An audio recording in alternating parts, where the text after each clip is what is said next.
Lucas capítulo 1, vamos ler do verso 5 em diante.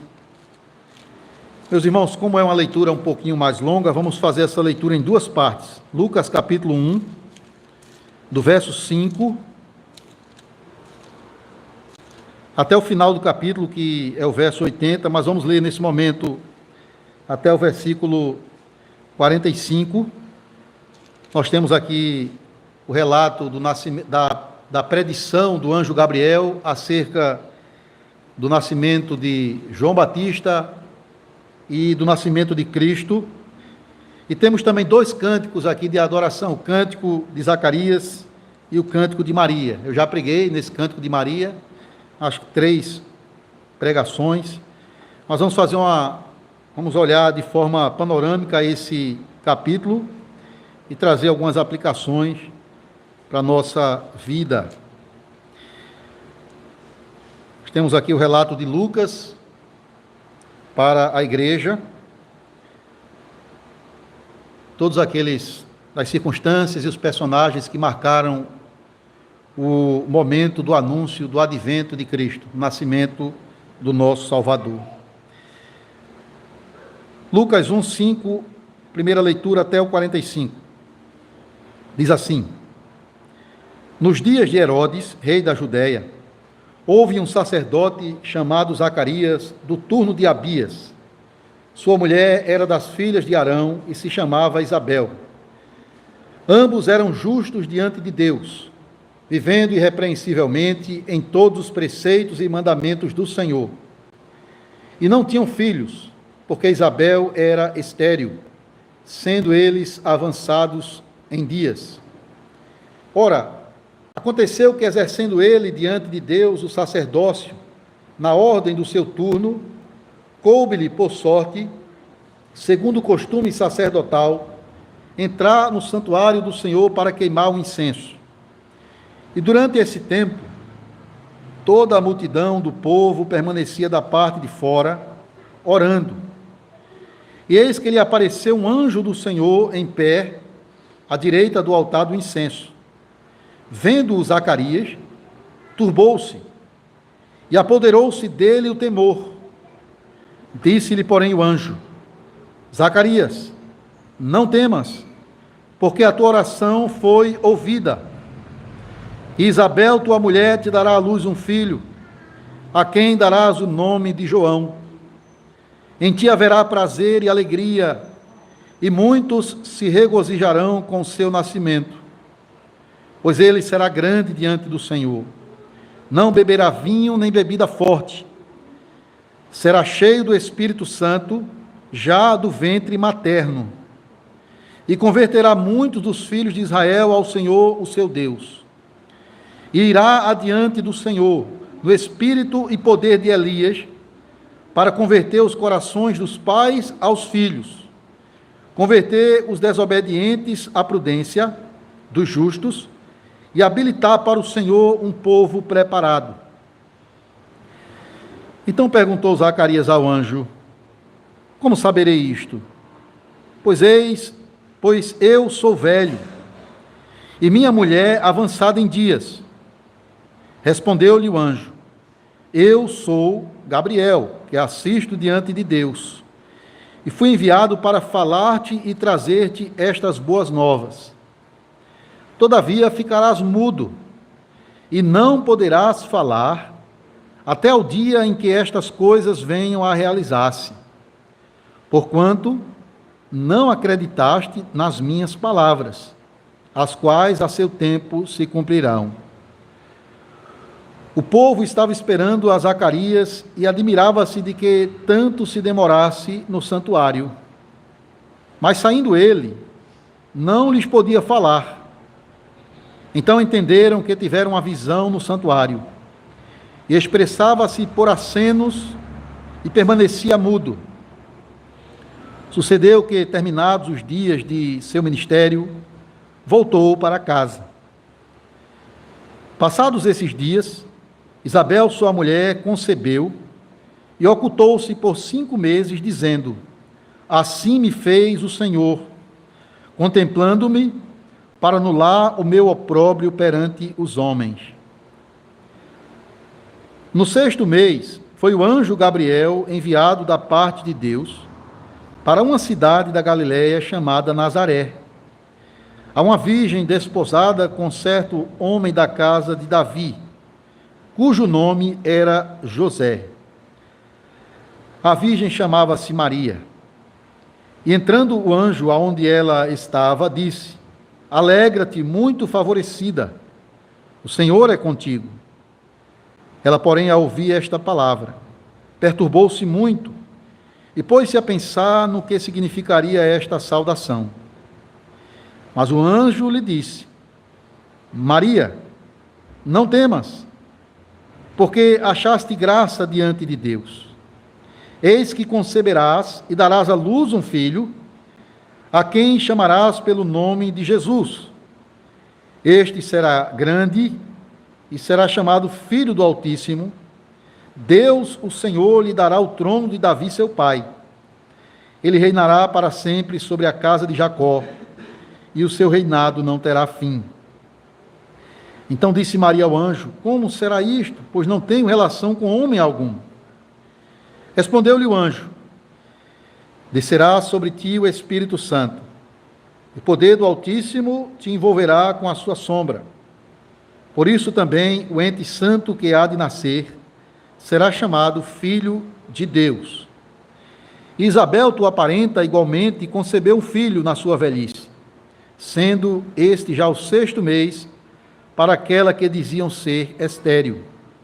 Porque para Deus não haverá impossíveis em todas as suas promessas. Então disse Maria: Aqui está a serva do Senhor, que se cumpra em mim conforme a tua palavra. E o anjo se ausentou dela. Naqueles dias, dispondo-se Maria, foi apressadamente à região montanhosa, a uma cidade de Judá, entrou na casa de Zacarias e saudou Isabel. Ouvindo esta a saudação de Maria, a criança lhe estremeceu no ventre. Então Isabel ficou possuída do Espírito Santo e exclamou em alta voz: Bendita és tu entre as mulheres, e bendito o fruto do teu ventre. E de onde me provém que me venha visitar a mãe do meu Senhor? Pois logo que me chegou aos ouvidos a voz da tua saudação, a criança estremeceu de alegria dentro em mim. Bem-aventurada a que creu, porque serão cumpridas as palavras que lhe foram ditas da parte do Senhor. Antes de ler os cânticos de Maria e Zacarias e também o anúncio, o nascimento de João Batista, vamos cantar novo cântico, número 17, Seja louvado o Deus Supremo. O número é Deus, o título é Deus Seja Louvado. 17.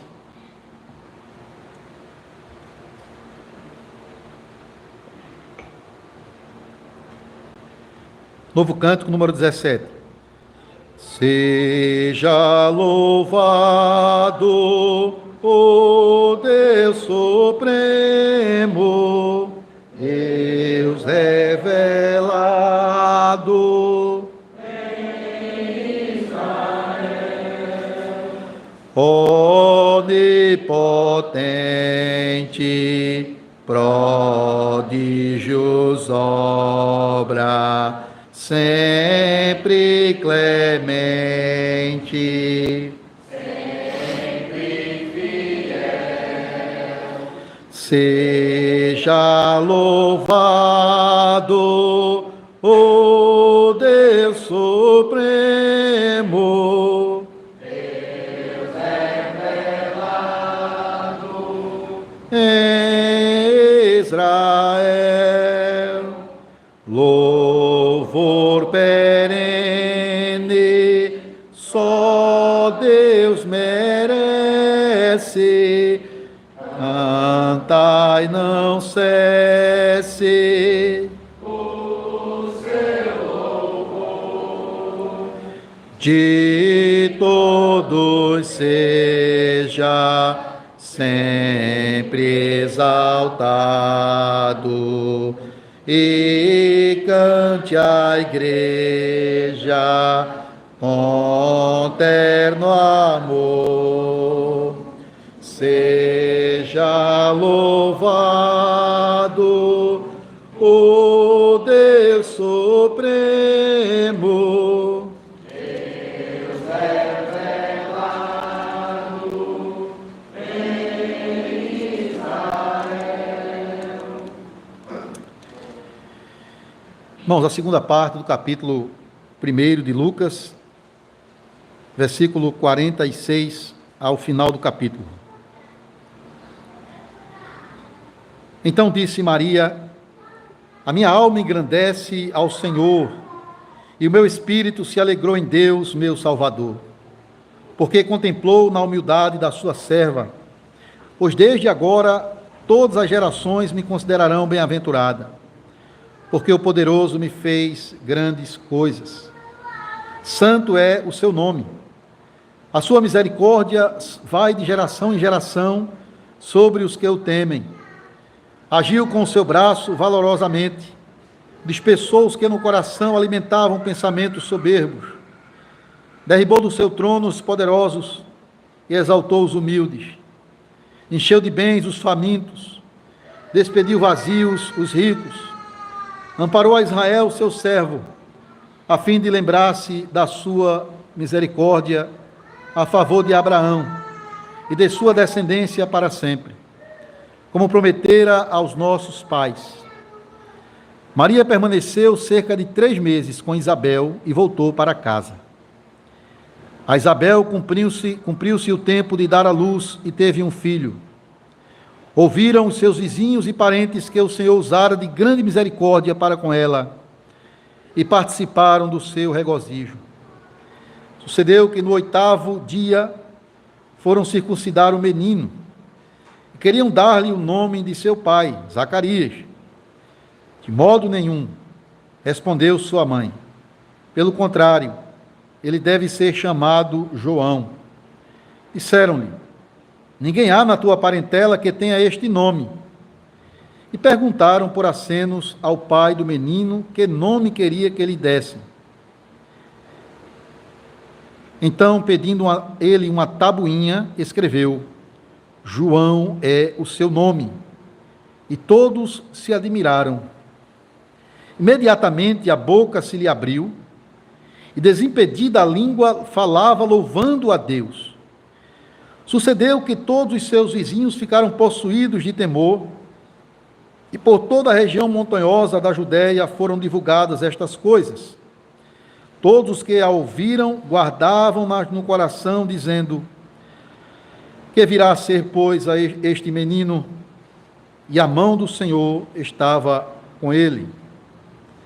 Zacarias, seu pai, cheio do Espírito Santo, profetizou, dizendo: bendito seja o Senhor Deus de Israel, porque visitou e redimiu o seu povo, e nos suscitou plena e poderosa salvação na casa de Davi, seu servo, como prometera desde a antiguidade, por boca dos seus santos profetas, para nos libertar dos nossos inimigos e da mão de todos os que nos odeiam, para usar de misericórdia com os nossos pais e lembrar-se da sua santa aliança e do juramento que fez a Abraão, o nosso pai, de conceder-nos que, livres das mãos de inimigos, o adorássemos sem temor, em santidade e justiça perante ele, todos os nossos dias. Tu, menino, serás chamado profeta do Altíssimo, porque precederás o Senhor, preparando-lhe os caminhos para dar ao seu povo conhecimento da salvação, no redimi-lo dos seus pecados. Graças à entranhável misericórdia do nosso Deus, pela qual nos visitará o sol nascente das alturas, para iluminar os que jazem nas trevas e na sombra da morte, e dirigir os nossos pés pelo caminho da paz. O menino crescia e se fortalecia em espírito, e viveu nos desertos até ao dia em que havia de manifestar-se a Israel. Até aqui, irmãos, a leitura da palavra de Deus.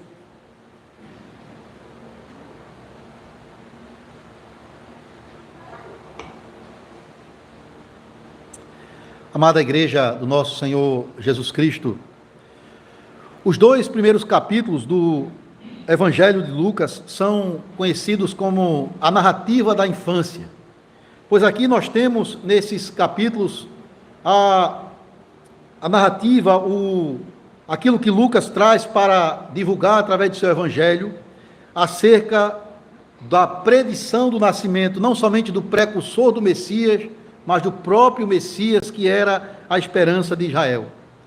São 2 capítulos, irmãos, bem marcantes, bem memoráveis, em virtude de todos os acontecimentos e personagens aqui envolvidos. Nós temos aqui a presença de anjos, de seres celestiais, vindo e se apresentando diante dos homens para trazer as boas novas da redenção.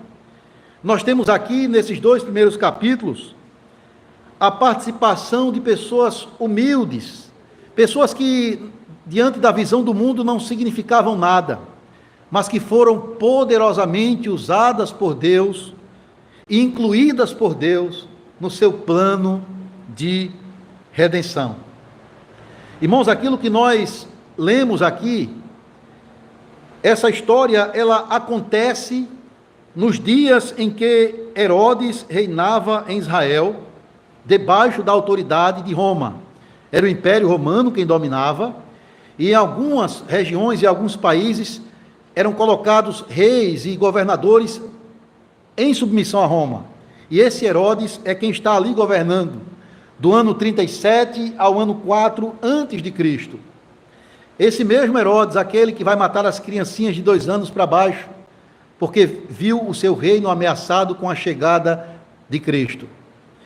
Irmãos, o que é interessante neste momento da história do povo de Deus é que já fazia centenas de anos que o Senhor não enviava um profeta no meio do seu povo. Na verdade, uma média de 400 anos, imagine isso.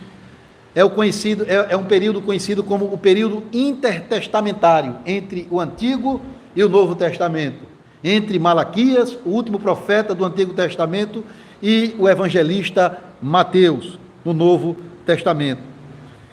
400 anos o Senhor ficou em silêncio, mas tudo isso estava prestes a mudar segundo o propósito do Senhor.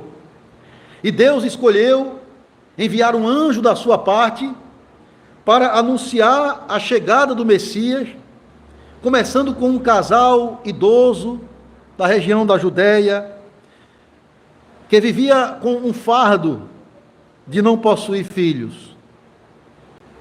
Estou falando de Zacarias e Isabel. E nós sabemos, irmãos, que não possuir filhos naquele período, quando uma mulher era estéril, isso era um problema socialmente devastador, era uma humilhação muito grande. As mulheres sofriam bastante com isso. Lembre-se, por exemplo, de Raquel, quando chorava pedindo a Deus filhos. Ou Ana, que foi ridicularizada pela sua rival, Penina, até que Deus lhe deu Samuel. Então, era não somente socialmente era devastador, as pessoas logo diziam que é maldição de Deus, mas também economicamente, porque não tinha filhos para lá na frente cuidar dos pais, já aposentados. Então é este casal, humilde, com essa dificuldade, que Deus escolhe para anunciar a eles a sua redenção, a começar por anunciar que eles serão os pais do precursor do Messias, do arauto do Rei dos Reis, João Batista. E veja, irmãos, quando acontece isso, Zacarias, ele não só era marido de Isabel, mas ele era também um sacerdote em Israel. E ele havia sido escolhido por um sorteio que era comum para ser o escolhido a fim de entrar no santo lugar do templo, para queimar o incenso no altar do Senhor e fazer orações pelo povo de Israel. Então, naqueles dias haviam muitos sacerdotes, e todos eles viviam essa expectativa de serem sorteados para esse momento. Às vezes alguns até morriam sem ter esse privilégio. Então foi um dia muito especial para Zacarias. Mas que surpresa, irmãos, o aguardava. Algo muito mais surpreendente haveria de acontecer naquele dia.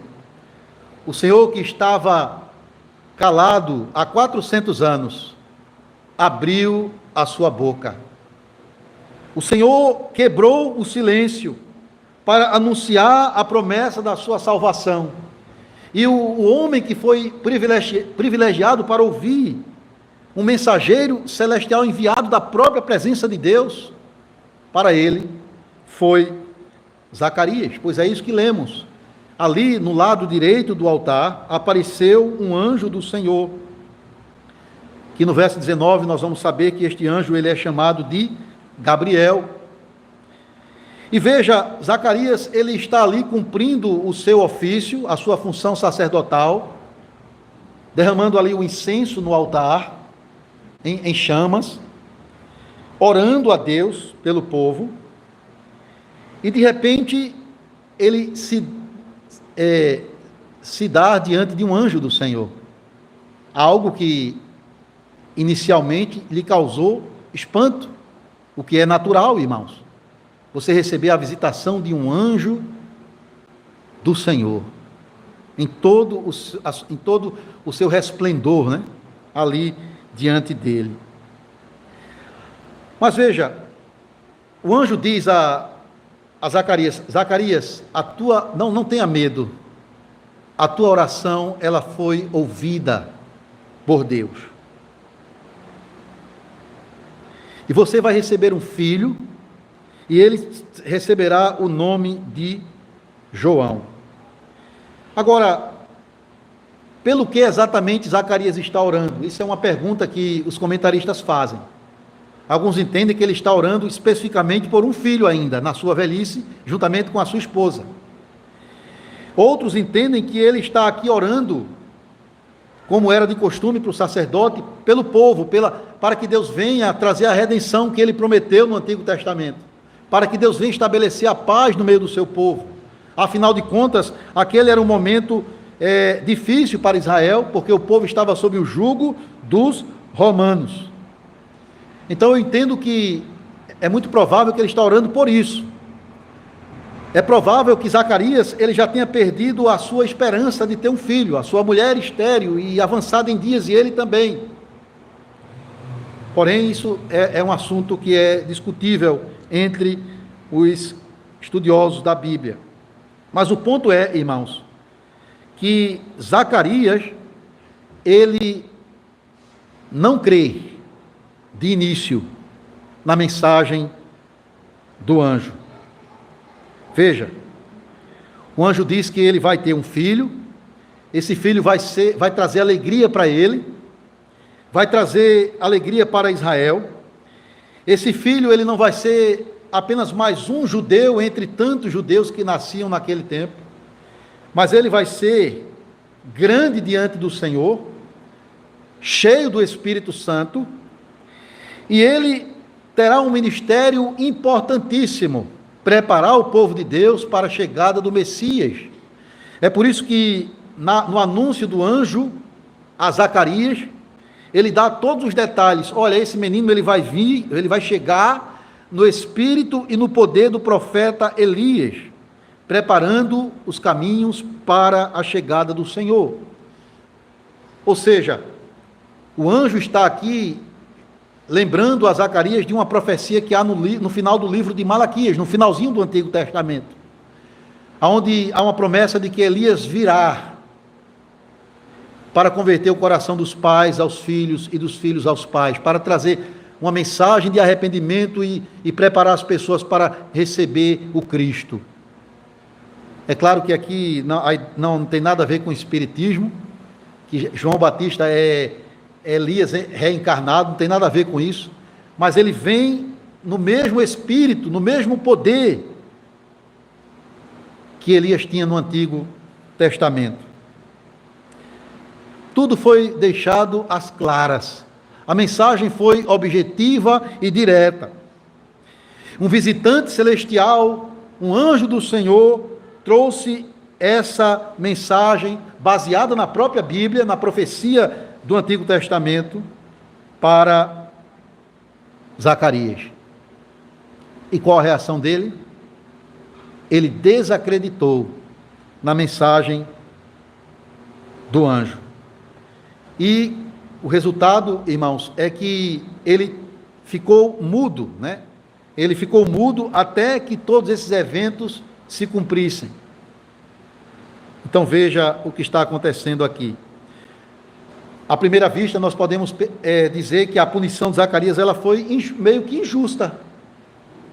Afinal, a pergunta dele tem sentido. Como é que Isabel, estéril, idosa, vai engravidar?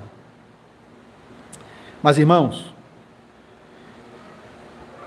o ponto é que o anjo percebeu isso. E o castigo de Deus, dele ficar mudo, evidenciou isso. Ele recebe uma palavra de Deus com um coração incrédulo. Graças a Deus que ele não vai permanecer assim.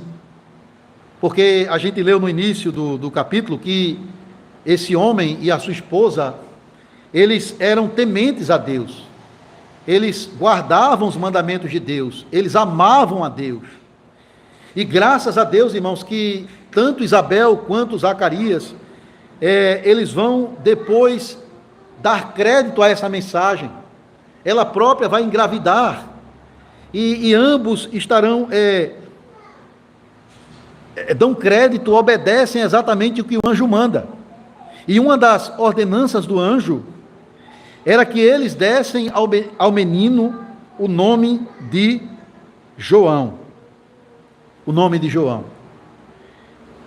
Os irmãos sabem, eu já disse aqui em alguma pregação anterior, que os nomes bíblicos têm um significado importante. É diferente hoje da nossa situação. Às vezes, a gente dá um filho a um menino, a uma menina, talvez porque soa bonito, ou porque queremos homenagear alguém da família. Mas, no contexto bíblico, os nomes tinham sentidos e significados. E é impressionante o que a gente vai perceber aqui. O significado dos nomes está indicando o que Deus está fazendo aqui. Perceba isso, irmãos. Perceba isso. Havia vários sacerdotes em Israel. Deus escolheu Zacarias. É um nome hebraico que significa o Senhor é aquele que se lembra. O Senhor é aquele que se lembra. Pode tardar, mas ele não esquece. Isabel, a sua esposa, significa Deus é aquele que é confiável. Ou seja, o Senhor é fiel. E João, Deus ou o Senhor é misericordioso. É aquele que tem compaixão. E o nome mais precioso de todos, que também está aqui presente na narrativa da outra criança que é também anunciada, é Jesus. O Senhor é aquele que salva. E é o que Deus está fazendo aqui. Deus está se lembrando da sua promessa. Deus está cumprindo com fidelidade o que ele prometeu. Deus está revelando a sua misericórdia para com o seu povo, visitando-os para redimi-los dos seus pecados. Então, cada personagem está apontando para a obra de Deus aqui, para o que Deus está fazendo. Ele se lembrou da sua promessa, ele a cumpriu com fidelidade, ele revelou a sua misericórdia. Isabel e Zacarias não titubearam, eles deram o nome ao menino de João, porque creram na promessa da redenção anunciada pelo anjo. apesar das críticas de alguns parentes, apesar de não ser tradicional, não colocar o nome, geralmente colocava-se o nome do pai no filho, ou o nome de algum parente, eles cumpriram o que Deus estabeleceu. E o que é interessante aqui é que ambos entendem que o que está acontecendo é uma obra da iniciativa divina. Olha Isabel, o que ela diz no verso 25, né? Quando ela se acha grávida, ela diz: assim me fez o Senhor, contemplando-me para anular o meu opróbrio perante os homens. É como se ela dissesse: foi o Senhor quem me concedeu graça. Ele olhou para a minha fraqueza e manifestou o seu poder em mim, para anular a minha vergonha e trazer no lugar da vergonha, no lugar da tristeza, a alegria, por meio dessa criança. Alegria que contagiou toda aquela região, irmãos. Ali, conforme vemos aqui nos versos 58, 65 a 66. Mas esse anjo, ele teve mais trabalho naqueles dias, né? Ele também anuncia o nascimento agora do próprio Messias, do próprio Cristo. Não somente do arauto, do mensageiro que vai preparar o caminho, João, mas do próprio Cristo. Você vai perceber que existem algumas semelhanças entre os eventos que narram aqui o nascimento tanto de João quanto de Jesus. Veja, o anjo que vem é o mesmo, nos dois episódios, nas duas situações, é o anjo Gabriel. A notícia é de uma gravidez, humanamente impossível. De um lado, uma mulher idosa e estéril, e do outro, uma jovem, uma moça ainda, virgem, de Nazaré. Outro paralelo aqui que nós vemos é o anúncio claro, uma promessa objetiva acerca não somente da identidade de cada criança, mas do ministério que cada uma delas vai exercer em Israel. Tudo isso está claro. E são paralelos que a gente percebe aqui nos dois anúncios e nos dois nascimentos. Agora, a diferença é que aquele que vai nascer de Maria será maior do que aquele que vai nascer de Isabel. O Jesus, ele não vem para ser mais um profeta em Israel, como o próprio João aqui foi estabelecido por Deus, mas ele é o próprio Filho de Deus, que veio em carne, sendo encarnado no ventre da Virgem Maria. Ele é aquele, como o próprio anjo deixou claro para ela, que será grande, que receberá o trono de Davi, seu pai, e cujo reino não terá fim. É aquele que vai reinar eternamente sobre o seu povo. Por isso, irmãos, que quando há aquele encontro dessas duas mulheres, que eram parentes, né, primas provavelmente, quando há esse encontro entre elas, o profeta que está já ali há 6 meses, sendo preparado por Deus no ventre de Isabel, ele é tomado por uma grande alegria, diante da saudação da mãe do Senhor. E Maria também profere uma palavra de bênção em favor, aliás, Isabel profere uma palavra de bênção em favor de Maria. Agora, talvez o que seja mais impressionante no anúncio do anjo a Gabriel, a Maria, é aquilo que é proferido a ela depois que ela faz uma pergunta. Primeiro ele diz: olha, você dará à luz um filho. E ela: mas como será isto? Se eu não tenho relação com homem algum? Lembre-se que ela era uma noiva, ela estava desposada com José, comprometida para o casamento, e só depois do casamento é que ela poderia ter relação sexual com o seu marido e a partir daí, naturalmente, gerar os seus filhos. E a pergunta dela é óbvia: como isso vai acontecer se eu não tenho relação com homem algum? Talvez você diga: olha, por que será que o anjo aqui não foi mais radical com Zacarias do que com Maria? Porque ele lá também questionou, mas lá ele foi incrédulo, porque o anjo deixou bem claro. Aqui, na verdade, é uma pergunta para querer saber mais, é um questionamento natural que ela está fazendo. E o que chama a atenção, irmãos, é que o anjo dá a resposta. O verso 35 é maravilhoso.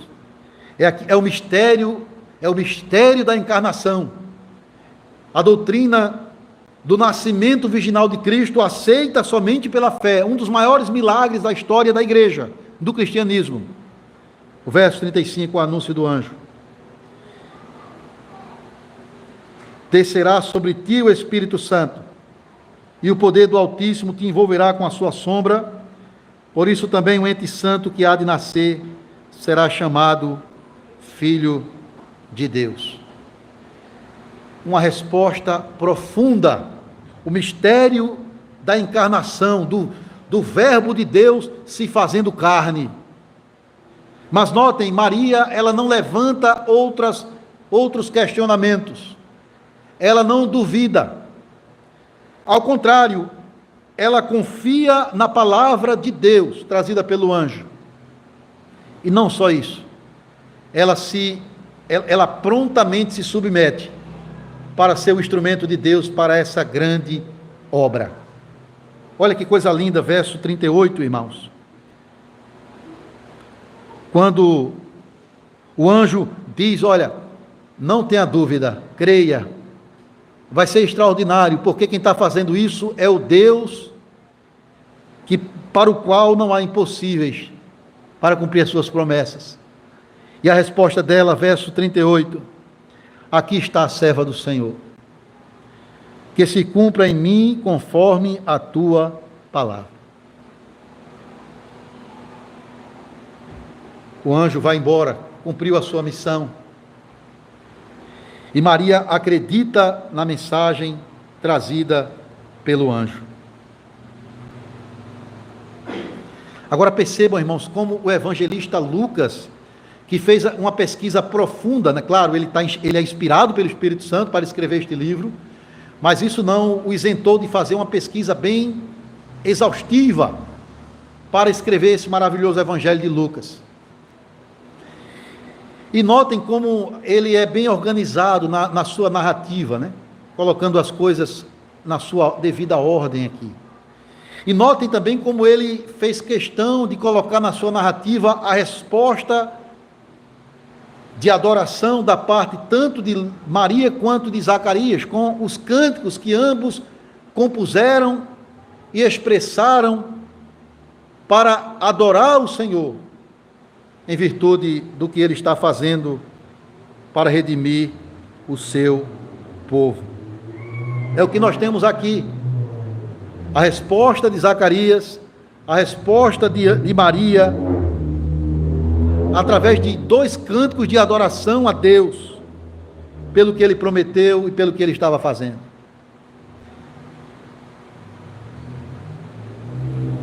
É o cântico conhecido como Magnificat, o cântico de Maria, é uma palavra latina, né? Magnificat de Maria, porque é a primeira palavra, é uma das palavras que ela usa lá. Minha alma engrandece ao Senhor.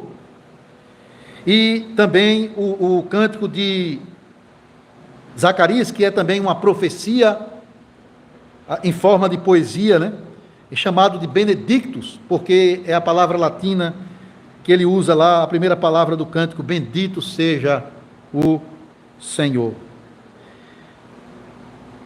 Como eu disse aos irmãos, estou aqui abordando isso de uma forma mais panorâmica. Eu já preguei detalhadamente o cântico de Maria, ainda não de Zacarias, pode ser que o faça em outra ocasião, Mas notem algumas características desses dois cânticos em comum.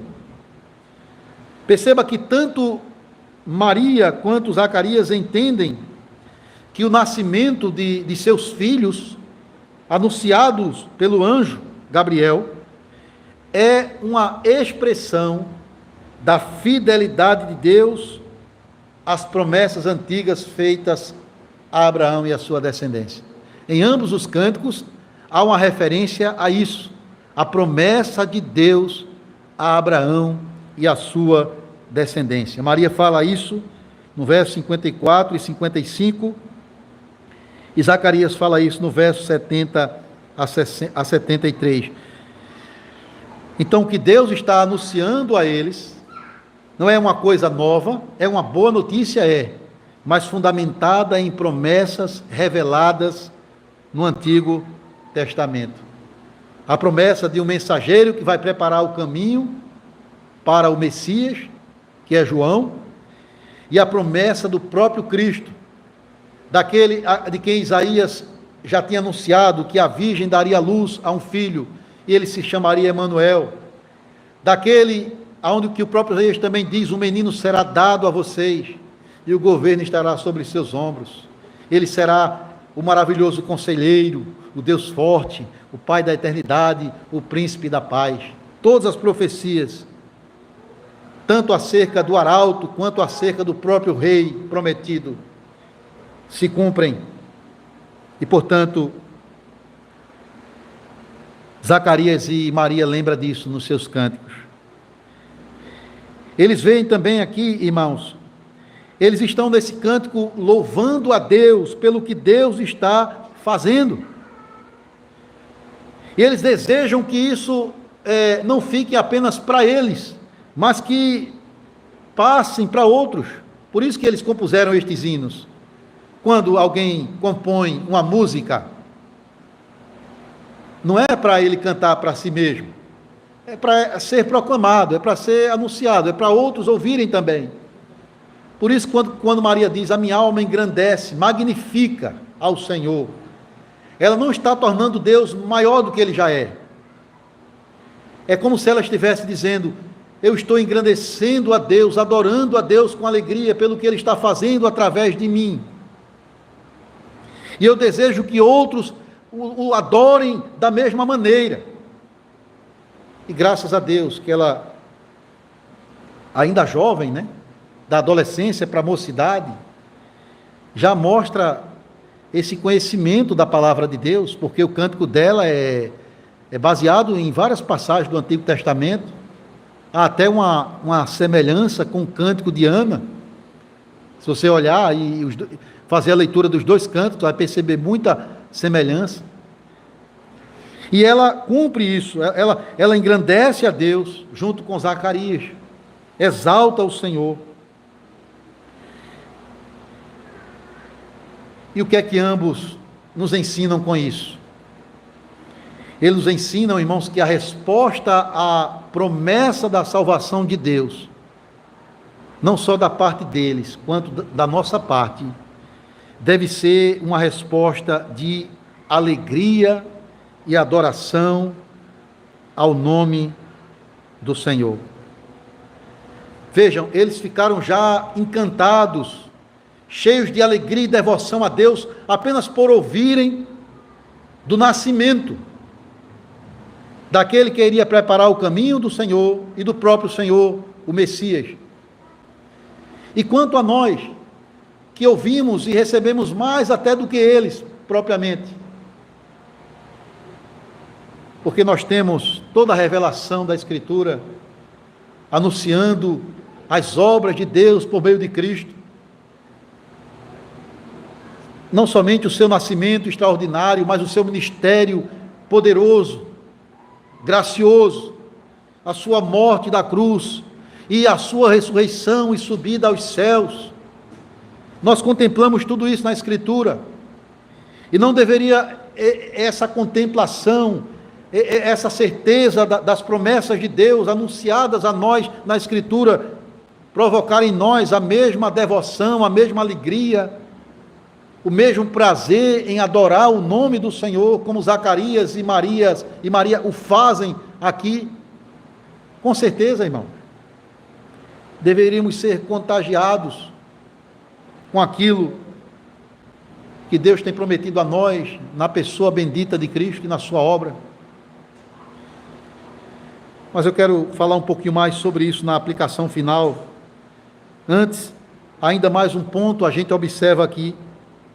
Nós vimos os anúncios do anjo Gabriel, desses dois meninos. Nós vimos a resposta daqueles dois personagens que receberam a mensagem diretamente do anjo, Zacarias e Maria. E nós vemos também que Lucas está narrando aqui dois nascimentos que são humanamente impossíveis para exaltar o poder de Deus, para salvar o pecador.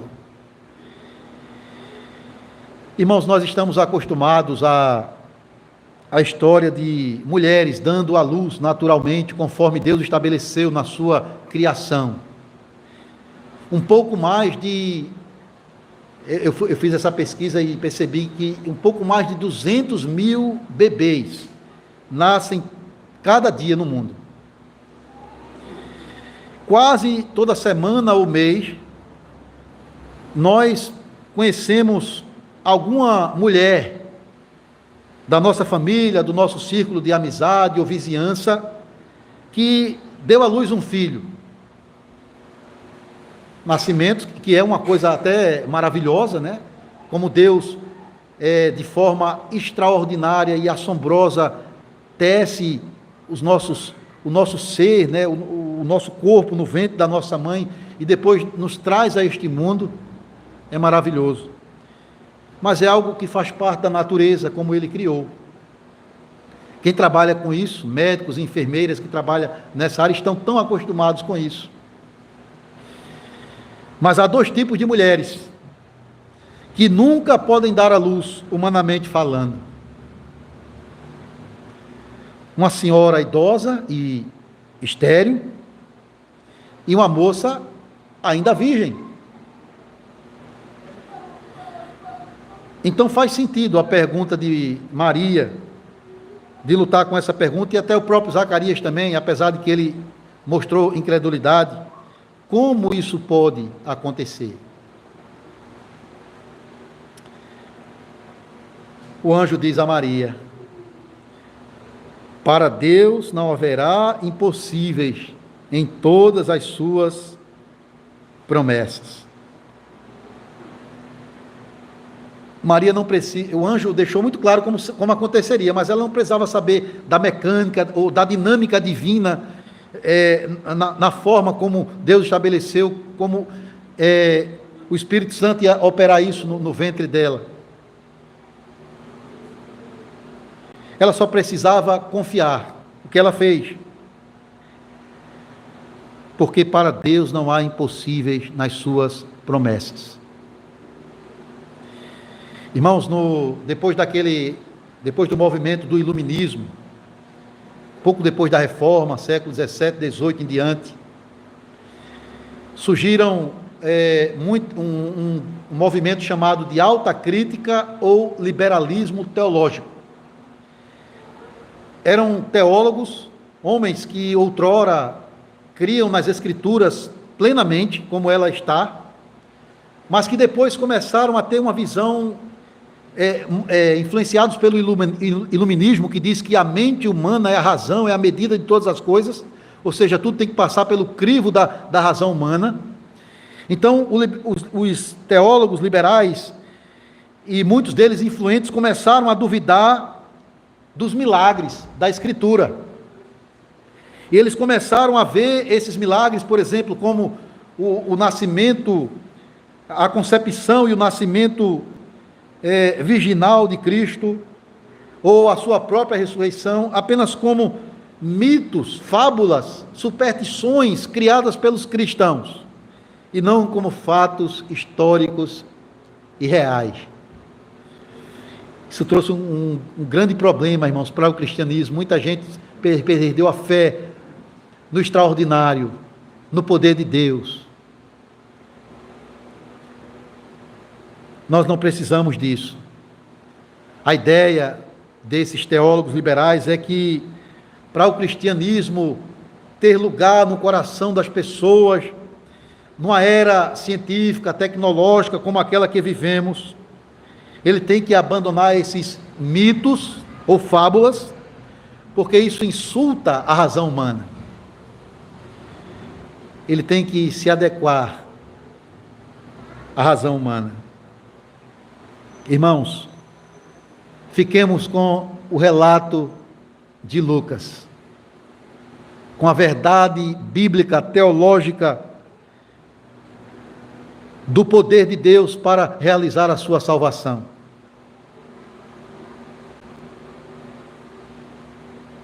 Para Ele não há impossíveis nas suas promessas.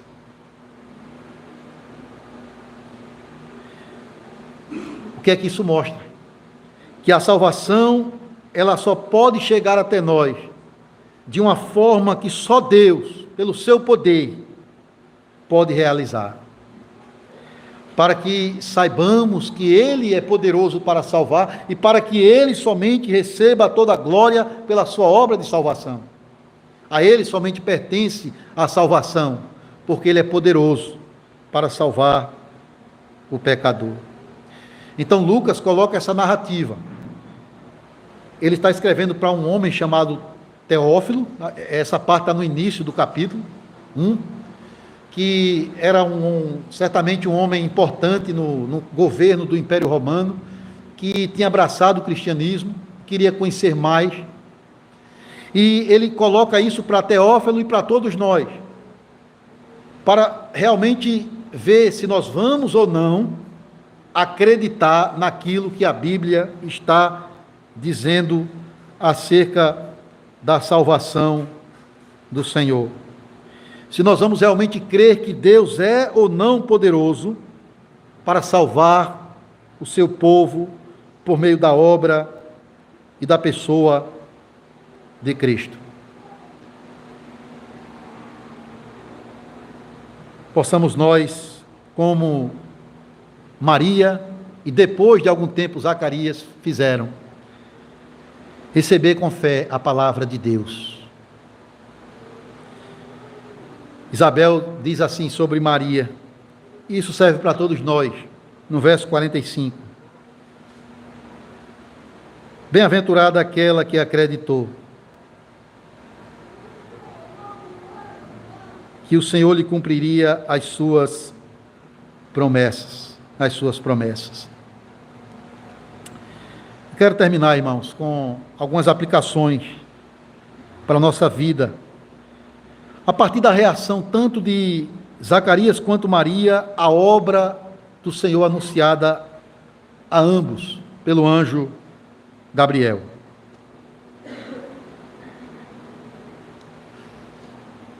Primeiro, notemos, no cântico de Zacarias, ele deixa muito claro que a salvação é algo que vem de Deus e não do homem.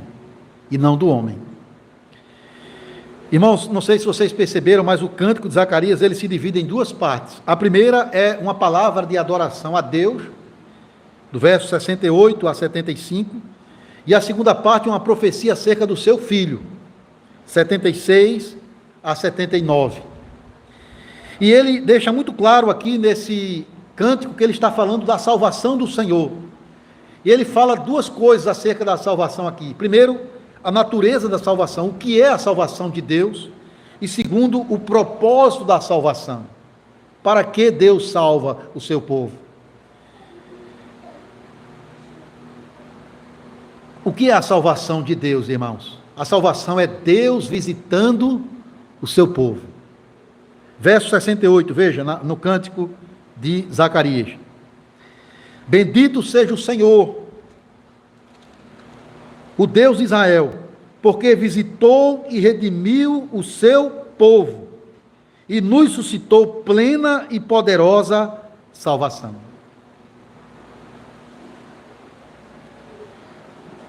A salvação é Deus vindo ao homem, e não o homem indo a Deus. A salvação é Deus visitando o seu povo. É Deus realizando a sua obra. Ele visitou o próprio Zacarias no templo através de um anjo. E essa visitação não era somente para ele.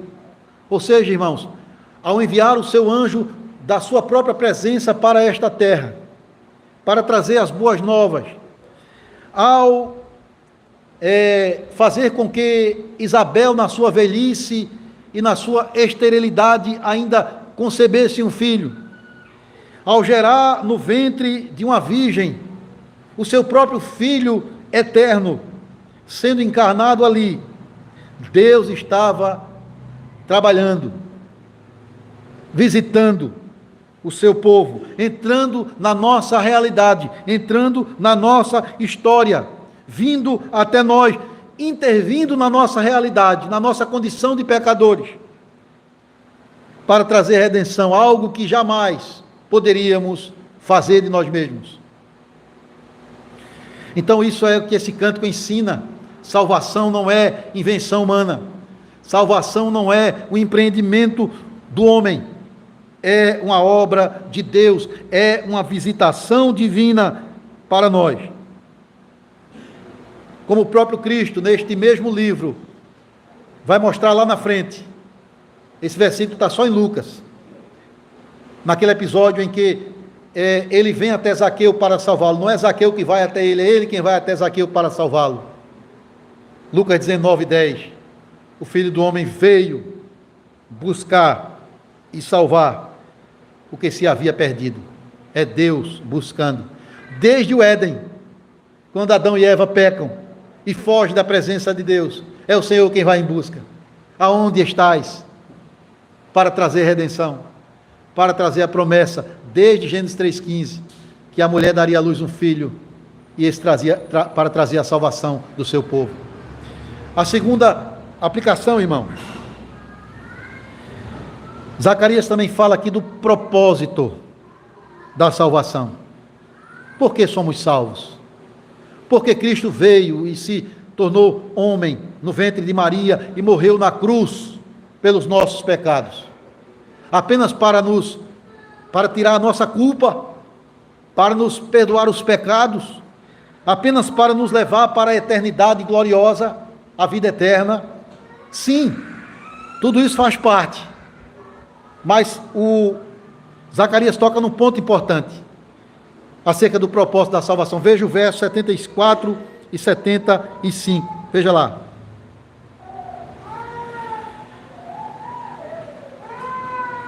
De conceder-nos que, livres da mão de inimigos, o adorássemos sem temor, em santidade e justiça perante Ele todos os nossos dias. Irmãos, o objetivo da redenção, a razão pela qual somos salvos, é sermos libertos das amarras do pecado para servir a Deus em santidade e justiça perante Ele todos os nossos dias. É conformar-nos à imagem de Cristo, é nos fazer parecidos com Cristo. Infelizmente isso é esquecido por muitos que se dizem cristãos e até lembram do nascimento de Cristo nessa época, se esquecem desse propósito importante, querem apenas o perdão, a vida eterna, mas se esquecem que a salvação envolve isso que Zacarias está profetizando aqui, santidade do seu povo.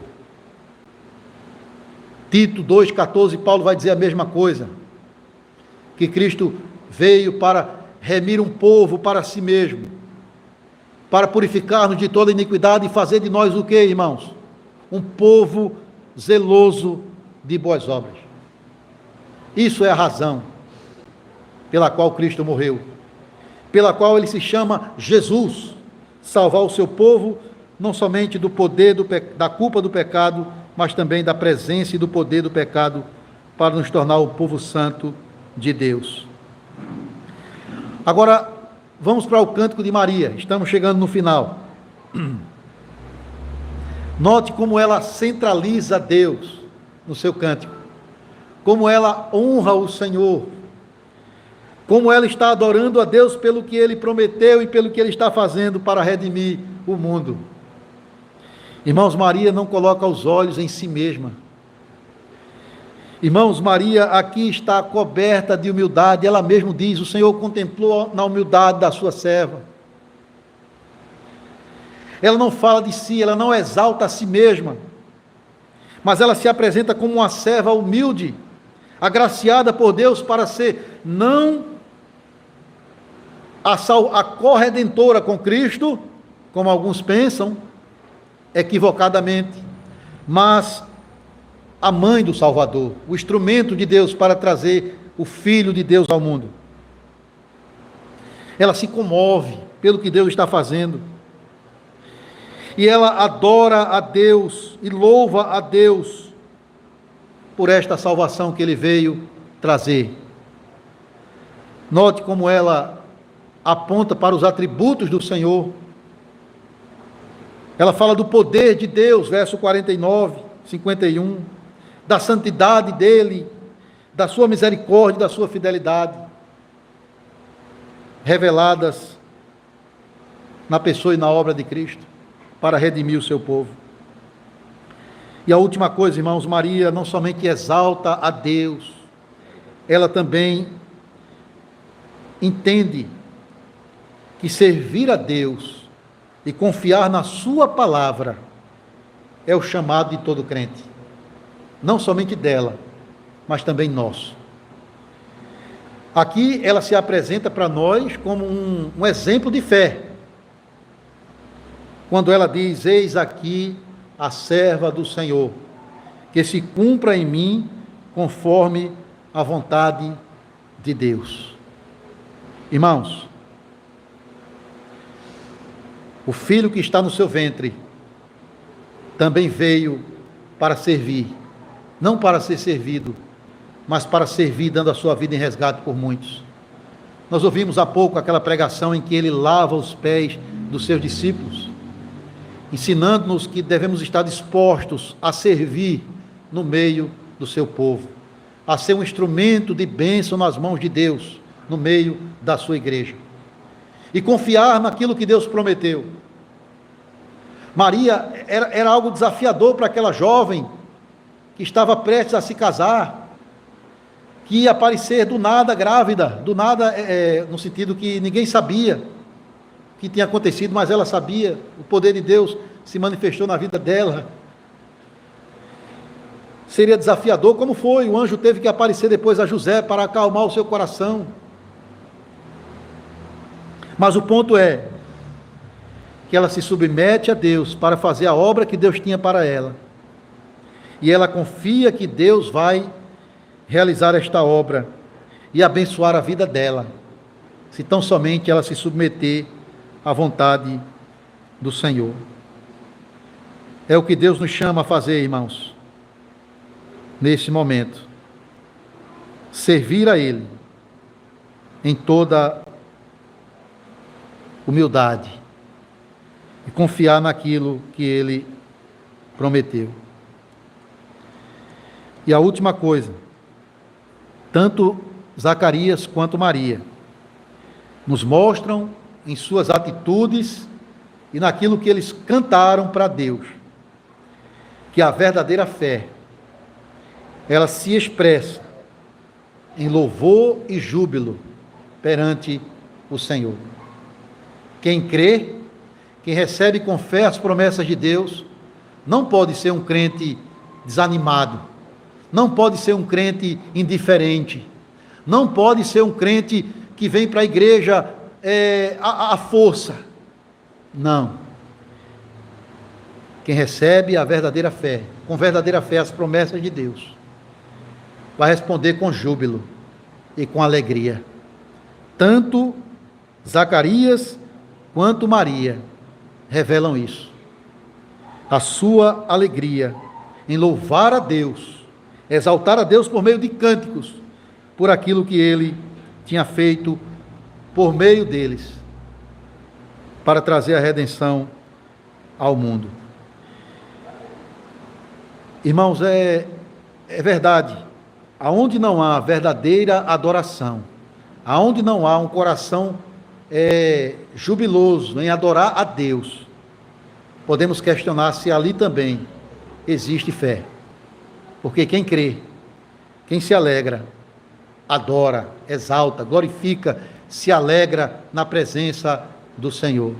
Que seja assim conosco, não somente nesta noite, mas durante toda a nossa vida. Vivamos para glorificar o nome do Senhor, com os nossos cânticos, mas com a nossa vida, por aquilo que Ele é, por aquilo que Ele tem feito para nos redimir dos nossos pecados. Ao nosso Deus a glória e o louvor, a adoração, para todo sempre. Amém. Amém.